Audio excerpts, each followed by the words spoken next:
பகுபத உறுப்பிலக்கணத்தில் பகுதி, விகுதி, இடைநிலை, சந்தி, சாரியை, விகாரம் என்ற 6 உறுப்புகள் இருக்குது.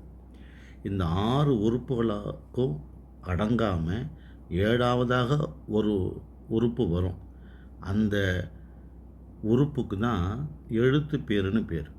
அதாவது 6 உறுப்புகளுக்கு அடங்காமல் 7வது உறுப்பாக வரக்கூடிய ஒரு புறத்து உறுப்பு தான் எழுத்து பேருன்னு பேர். உதாரணமாக சென்றி என்கிற இந்த சொல்லை பிரித்தோம்னா செல் பகுதி அது என்னாக மாறி இருக்கிறது, ரீல் இருக்கக்கூடிய இரு கூட்டல் ஈ. அதே போல் சொன்மே அப்படிங்கிறதுல சொல் பகுதி இல்லு என்னாக மாறி இருக்குது, மேலே இருக்கக்கூடிய எம்மு கூட்டல் ஏ. இந்த இரும் இந்த எம்மும் இடைநிலையும் கிடையாது, சந்தியும் கிடையாது, சாரியும் கிடையாது. அப்போது இந்த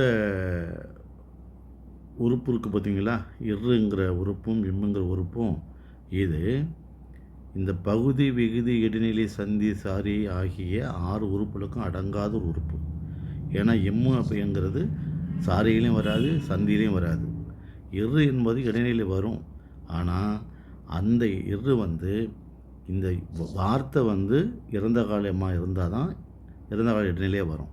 ஆனால் சென்று என்பது முன்னிலை ஒருமை வினைமுற்று விகுதி.